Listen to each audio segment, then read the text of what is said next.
컨트롤 V 하시고 바로 붙여넣기만 하시면 됩니다. 그래서 붙여넣기 하고 엔터를 누르시면 자동으로 복제가 진행이 됩니다. 그래서 따로 무언가를 하지 않아도 이렇게 나오면서 그냥 바로 완성이 됩니다. 네, 안녕하세요. 지금부터 패들렛을 활용한 디지털 포트폴리오 사용법을 알려드리도록 하겠습니다. 사실 사용법이 정말 간단한데요. 먼저 구글 로그인 해주시고 구글 창을 켜서 패들렛을 검색하는 건 먼저 시작하도록 하겠습니다. 저처럼 구글 창에서 패들렛이라고 검색하면 이렇게 나오고요. 만약에 구글 로그인이 이미 되어 있다면 이렇게 저처럼 오른쪽에 프로필이 뜨는데요. 이 상태에서 가입을 아직 안 하신 분은 가입 버튼을 눌러서 시작하시면 되고요. 그리고 가입이 이미 되신 분은 로그인을 하시면 되겠습니다. 저는 이미 가입이 되어 있지만 그래도 구글 가입 버튼 한번 눌러보겠습니다. 그러면 계정을 선택하라 라고 나오고 이렇게 계정을 선택하면 바로 패들렛 전체 대시보드 페이지에 도착하게 됩니다. 이렇게 나와 있고요. 제가 최근에 열어본 게 이렇게 나와 있네요. 하지만 내가 만든 건 아직 없다라고 나오죠. 여기에 바로 제가 드리는 주소를 복사해서 컨트롤 V 하시고 바로 붙여넣기만 하시면 됩니다. 그래서 붙여넣기 하고 엔터를 누르시면 자동으로 복제가 진행이 됩니다. 그래서 따로 무언가를 하지 않아도 이렇게 나오면서 그냥 바로 완성이 됩니다. 그냥 이걸 활용을 하시면 됩니다. 그래서 일단 제목이 너무 길게 나와 있는 게 보이시죠? 여기 지금 보면 누가 이 원작자인지가 표기가 되는 거기 때문에 이런 것들이 다 싫다 하시면 이 부분을 클릭해 보세요. 제목 부분을 클릭하면 자동으로 이 부분을 수정할 수 있는 오른쪽에 메뉴가 나옵니다. 메뉴 바가 나오죠? 그래서 일단 제 이름을 지워버리시고 그리고 불필요한 단어들은 다 지우고 여기에 이제 본인 이름을 적으시면 됩니다. 그래서 내 이름이 아이유다 하면 이것은 아이유의 학교생활기록부 포트폴리오 이렇게 하시고 완료하시면 되고요. 그리고 이 상태에서 바로 시작하셔도 되고 여기 보면 제가 예시를 좀 넣어놨거든요. 근데 예시가 나는 꼭 필요할 것 같지 않다라고 하시면 예시를 모두 삭제하시면 됩니다. 왼쪽 게시물 그 가장 왼쪽 부분에 점 3개 버튼이 보입니다. 점 3개를 누르면 게시물 삭제를 할 수 있기 때문에 이렇게 게시물을 삭제하고 시작을 하실 수 있습니다. 그래서 나는 예시 하나만 남겨놓고 다 시작해야지 그냥 라고 하신다면 이렇게 하나만 남겨놓으시고 나중에 익숙해지신 다음에 게시물을 따로 지우실 수 있습니다. 그래서 이렇게 복사를 하고 나면 제가 추천드리는 거는 위에 주소창에 있는 주소를 하나 잘 복사해둬서 복사하기를 누르고 이걸 뭐 자기의 카톡방이라든지 아니면 자기가 링크를 저장해 놓는 곳이 있다면 그곳에 붙여넣기 해서 잘 기억해 두시는 것을 추천드립니다. 왜냐하면 저희가 처음에 이 페이지를 만들 때는 로그인이 반드시 필요했지만 그 이후에는 사실 로그인 하지 않아도 여기에 글을 남길 수 있어요. 링크만 알고 있다면. 그래서 여기서 하나 확인하실 게 그 이름 바로 아래쪽에 화살표 버튼이 있어요. 이게 공유하는 그 표시인데요. 이 공유 표시를 누르면 이 공유 설정이 어떻게 되어 있는지를 알 수가 있습니다. 그래서 거기 보면 방문자 권한이 작성자로 되어 있는 것만 확인하시면 됩니다. 그래서 이렇게 되면 내가 따로 패들렛에 로그인을 하지 않아도 저 주소만 가지고 있으면 이 주소를 크롬 창에 붙여넣기 하면 언제든지 내가 필요한 부분을 기록으로 남길 수 있다라고 보시면 되겠습니다. 네, 그러면 제가 컴퓨터에서 올리는 걸 한번 보여드려 볼게요. 플러스 버튼을 누르고 이제 휴대폰으로 할 때는 휴대폰 하단 중앙에 플러스 버튼이 있습니다. 그래서 그걸 누르고 시작하시면 되고 여기에 하나하나 필드를 다 입력해 주시면 됩니다. 특히 제목 옆에 별 모양이 되어 있는 것은 저희 구글 설문지 할 때 왜 이렇게 별표 표시되어 있으면 꼭 입력을 해야 되는 거잖아요. 필수 입력이라고 보시면 되겠습니다. 이걸 입력하지 않으면 입력이 안 된다라고 보시면 될 것 같아요. 그래서 필수 영역 이런 것을 기억해 주시면 좋을 것 같고요. 제가 예를 들어서 이제 2학년 때 활동을 다 마치고 나서 했던 탐구 활동을 하나 올려야겠다라고 하면 제목을 일단 2학년에 했던 창의 주제 탐구 활동에 대해서 내가 기록을 남기겠다라고 하고요. 그리고 첨부 파일도 자신이 잘 만든 뭐 보고서 자료나 아니면 뭐 발표 자료나 이런 것들을 올려놓으시는 것을 추천드려요. 그러면 나중에 저희 면접 준비할 때 이걸 보면서 하면 되니까 훨씬 더 편리하게 준비를 할 수 있습니다. 그래서 곤충이 식량의 대체제가 될 수 있는지 식량 안보 시대 곤충 식량에 대해서 나는 연구를 했다라는 걸 이렇게 탐구 자료를 남겨놓고요. 그리고 여기에다가 내용도 조금 넣어주면 좋아요. 그래서 이거는 내가 창의주제 탐구 활동은 진로 영역에 적히는 그런 내용을 탐구 활동으로 진행한 것이다 라고 해놓으시고, 그리고 간단하게 뭐 탐구 주제라든지 탐구한 내용이라든지 예시를 살펴보시면서 탐구 방법 같은 것을 나중에 다시 막 뒤적거리면서 찾아보지 않아도 되도록 여기에 간단하게 기록을 남겨놓는다라고 보시면 되겠습니다.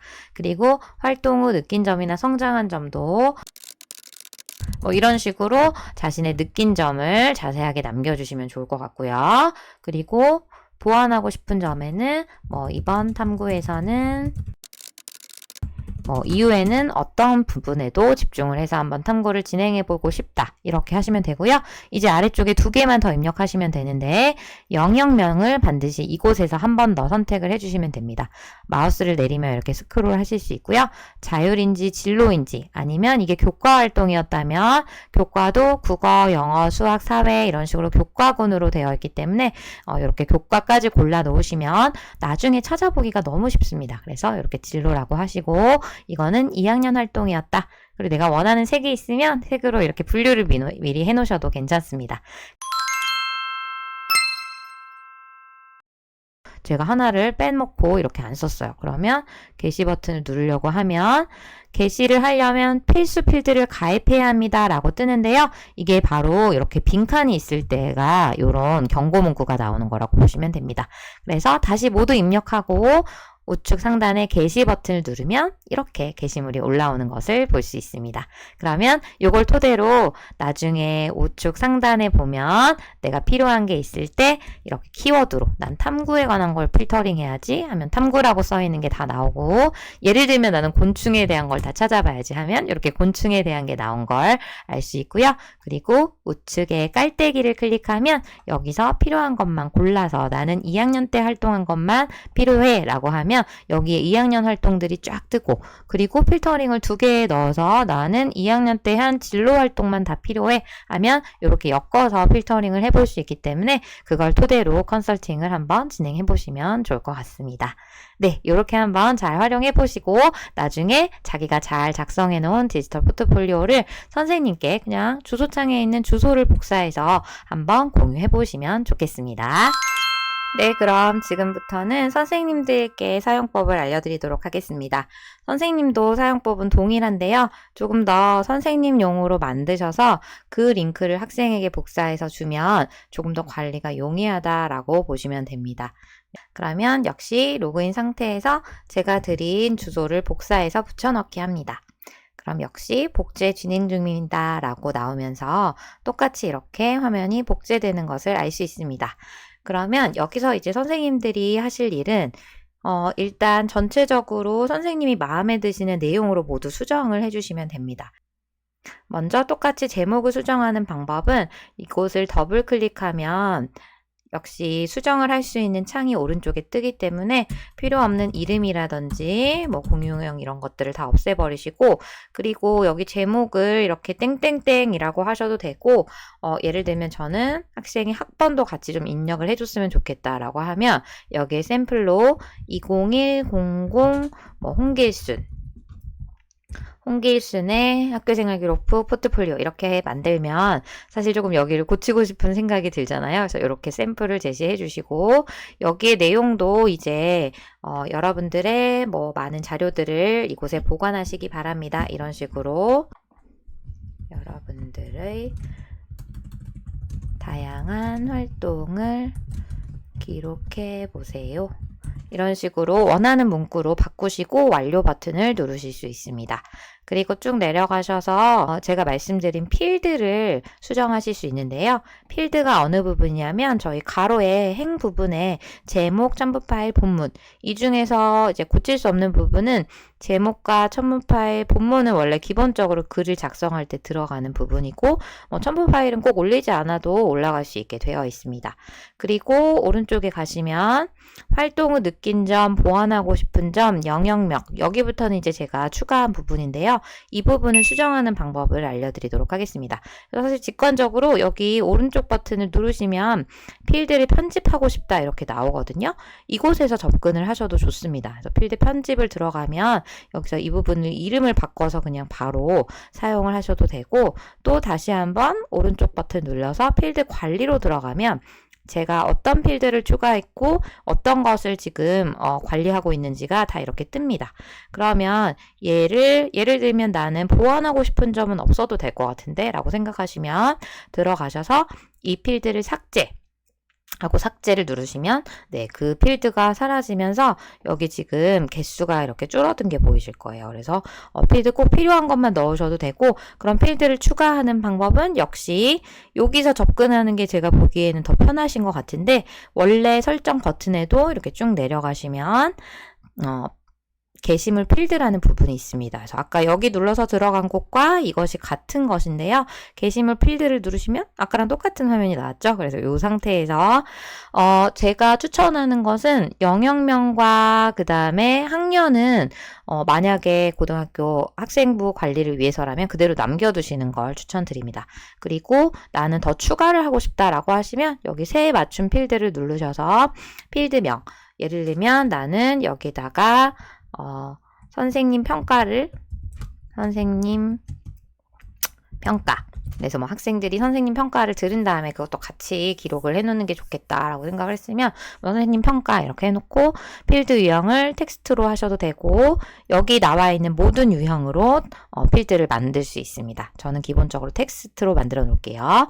그리고 이 영역을 반드시 입력해야지만 게시글을 올릴 수 있게 하고 싶다 하시면 필수를 이렇게 토글을 열어서 활성화시켜 주시고, 아니다, 이 선생님 평가 부분은 입력할 수도 있고 안 할 수도 있고 선택으로 남겨둬야겠다 하시면 필수를 이렇게 해제해 주시면 됩니다. 그리고 만들기 버튼을 누르면 이거 순서도 조정할 수 있어요. 선생님 평가를 이렇게 활동 느낀 점 앞으로 옮기면 바로 여기 이렇게 선생님 평가가 뜬 게 보이시죠? 그래서 이걸 클릭을 했을 때 학생들이 꼭 입력해야 되는 거에는 빨간색하고 별이 오른쪽에 있고, 그 다음에 기본적으로 제목은 제가 제목도 꼭 입력해야 하는 것으로 일단 해놨거든요. 왜냐면 가장 보기 좋은 게 앞부분에 몇 학년에 어떤 활동이다를 제일 먼저 시작을 하면 훨씬 더 보기가 편하기 때문에 제가 일단 이거는 꼭 해야 되는 것으로 입력을 해놓았습니다. 그리고 첨부 파일은 선택이고 내용도 이제 필수로 입력을 해야지만 올릴 수 있도록, 최소한 이게 뭐 자율인지 진로인지를 나중에 한번 다시 선택할 거긴 하지만 그래도 간단하게 이 활동이 뭐 진로 영역에서 어떤 활동으로 한 활동인지, 뭐 인문사회부의 창의주제 활동으로 한 것인지 이런 것들을 좀 적어 놓고 기본적으로 그 탐구 내용에 대한 요약도 같이 들어가 있으면 나중에 보기가 훨씬 편할 것 같아서, 여기 보시면 이렇게 진로 활동 어떤 분석이었는지 어떤 탐구였는지가 간단하게 나와 있잖아요. 이런 식으로 입력을 하도록 안내를 하시는 것을 추천합니다. 네, 그러면 이제 필드 설정이나 이런 것들은 다 완료가 됐고요. 마지막으로 학생들한테 공유만 하면 이제 끝이 납니다. 그래서 이거를 학생들한테 공유하실 때는 오른쪽 버튼을 누르시면 여기 오른쪽에 화살표 버튼을 누르시면 되는데요. 화살표가 저희가 왜 파일이나 이런 걸 전달할 때 화살표로 이렇게 나와 있잖아요. 그 공유 의미의 화살표라고 보시면 됩니다. 그래서 화살표를 누르시면 기본적으로 제가 이미 복제 전에 이렇게 세팅을 해놓긴 했지만 혹시 이 부분이 바뀌었는지 확인하셔서 방문자 권한을 작성자로 두시고 링크 프라이버시는 비밀로 유지하시면 됩니다. 공개를 하면 그냥 불특정 다수에게 모두 공개가 되기 때문에 이 링크를 아는 사람에게만 공개된다라고 보시면 됩니다. 그리고 이제 제가 편리한 기능 지금부터 바로 소개해 드릴게요. 바로 링크 자동 복제라는 부분인데요. 이렇게 바꾼 순간 이 페이지는 이제 완전히 선생님의 페이지가 되었습니다. 그러면 그 상태에서 우측 화살표를 누르시고 링크 자동 복제라는 것을 클릭합니다.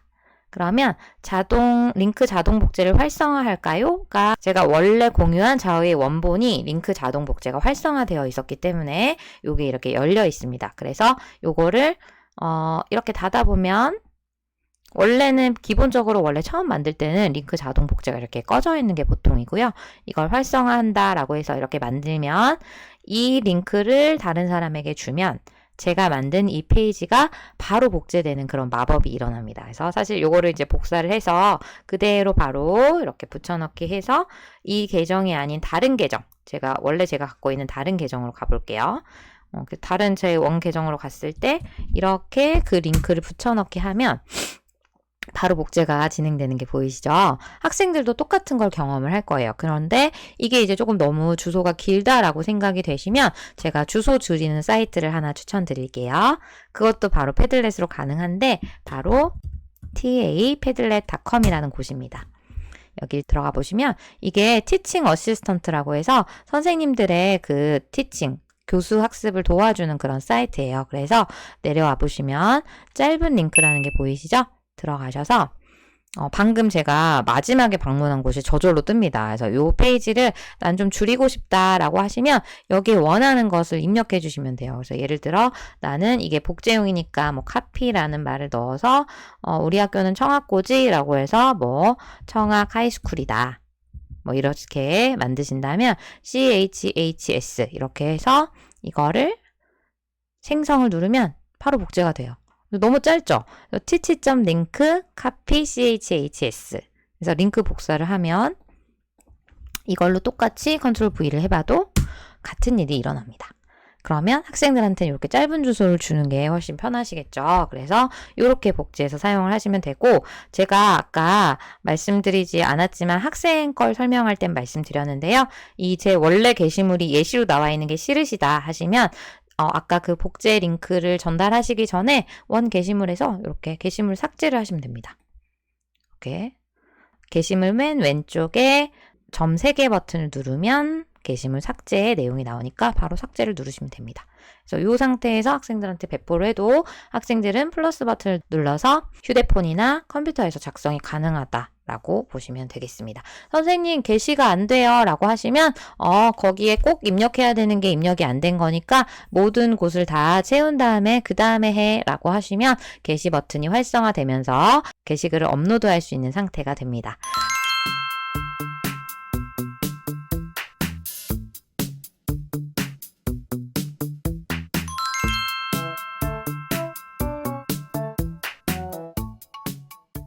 네, 그래서 이렇게 제가 포트폴리오를 어떻게 작성하고 활용하는지를 말씀드렸는데요. 추후에 이제 자료가 많이 쌓이게 되면 이렇게 자료가 많이 쌓여가지고 오른쪽 상단에서 키워드로 검색하기. 네, 제가 탐구라고 입력하면 많은 게시물 중에서 탐구에 해당되는 내용이 모두 뜨는 걸 아실 수 있고요. 그 다음에 뭐 봉사라고 하면 봉사에 관련된 거, 봉사라는 키워드가 들어간 게시물이 모두 뜨고 이렇게 모든 내용 다 확인할 수 있다라는 점. 그리고 깔때기 모양을 누르시면 자, 나는 진로 중에 2학년 때 활동한 것만 봐야지 라고 하시면 이렇게 1학년 때 활동했던 건 없고 3학년 때 활동한 것만 봐야지 이렇게 진로끼리 뭐 진로면 진로끼리 뭐 아니면 뭐 영어는 영어끼리 이런 것들을 다 모아서 볼 수 있기 때문에 네 영어 교과에 해당이 되는 게 네 이렇게 그러면 내가 나중에 이제 쌓이면 이게 영어도 영어에서 활동한 게 쫙 뜨고 뭐 과학도 과학에서 해당되는 게 쫙 뜨고 이렇게 되겠죠. 그러면 그 내용을 토대로 제가 추천해 드린 것처럼 이 부분을 캡처해서 내가 이런 활동을 했어. 그런데 이 내용을 입학사정관 입장에서 한번 분석해줘. 이런 것들을 다 하실 수 있는 거예요. 그래서 제가 드린 자료를 참고해서 어떤 식으로 이걸 챗GPT와 이렇게 협업해서 해보실지를 한번 고민해보시면 훨씬 더 대입 진학 지도나 이런 것들을 쉽게 하실 수 있지 않을까 생각을 해봅니다. 그래서 사실 이 패들렛을 제가 워낙 좋아하다 보니까 어떻게 하면 학생들의 자료들도 여기에 잘 정리해서 조금 효율적으로 관리하고 나중에도 도움이 될 수 있을까 이걸 고민하면서 만들었는데요. 오늘 제 영상이 디지털 포트폴리오를 활용하시는데 조금이나마 도움이 되었으면 좋겠습니다. 저는 다음번에 좀 더 유용한 내용을 가지고 찾아뵙도록 하겠습니다. 끝까지 시청해주셔서 감사합니다.